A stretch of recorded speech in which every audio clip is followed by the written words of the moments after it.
लातूर महानगरपालिकेचे आयुक्त बाबासाहेब मनोहरेंचा आत्महत्येचा प्रयत्न, राहत्या घरी डोक्यात मारली गोळी। मनोहरेंची प्रकृती स्थिर, टोकाचं पाऊल उचलण्याचं कारण मात्र अद्याप अस्पष्ट। अंबरनाथमधील भाजपचे माजी नगरसेवक रोहित महाडिकांच्या कार्यालयावर हल्ला, अज्ञातांनी तलवारीनं केली कार्यालयात तोडफोड। शिवाजीनगर पोलीस स्टेशनमध्ये गुन्हा दाखल। ईश्वरी भिसेंच्या दोन्ही मुलींचा वैद्यकीय खर्च मुख्यमंत्री सहाय्यता निधीतून होणार, मुख्यमंत्री फडणवीसांचे निर्देश।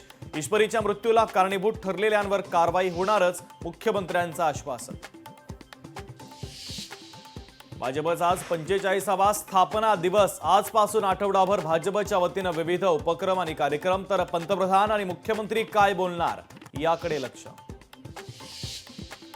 जनतेच्या मनातील मुख्यमंत्री एकनाथ शिंदेच, शिवसेनेचे खासदार धैर्यशील मानेंच्या वक्तव्यानं महायुतीत वादाची ठिणगी पडण्याची शक्यता।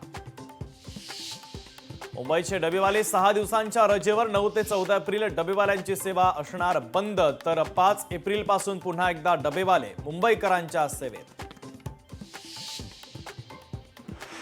देशासह राज्यभरात रामनवमीचा उत्साह, अयोध्येत दुपारी 12 वाजता रामलल्लाच्या मस्तकी सूर्यतिलक होणार, तर शिर्डीमध्ये भाविकांची गर्दी। पंतप्रधानांच्या देशवासियांना रामनवमीच्या निमित्तानं शुभेच्छा। रामनवमीच्या निमित्तानं नाशिकच्या काळाराम मंदिरात भाविकांची मोठी गर्दी, तर वाशिमच्या पोहरा देवीचा यात्रोत्सव सुरू। नागपूरच्या पोद्दारेश्वर राम मंदिरात देखील निघणार शोभायात्रा।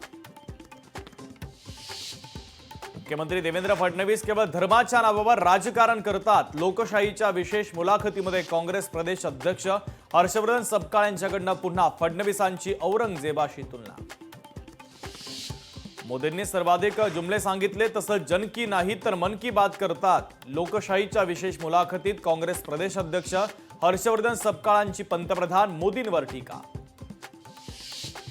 मध्य आणि ट्रान्स हार्बर मार्गावर आज मेगा ब्लॉक, मध्य रेल्वेच्या माटुंगा ते मुलुंड दरम्यान मेगा ब्लॉक, तर दुपारी 4 पर्यंत ट्रान्स हार्बर मार्गावरील लोकल सेवा पूर्णपणे बंद। लोकशाही मराठी ऐका, पहा, जागरूक रहा।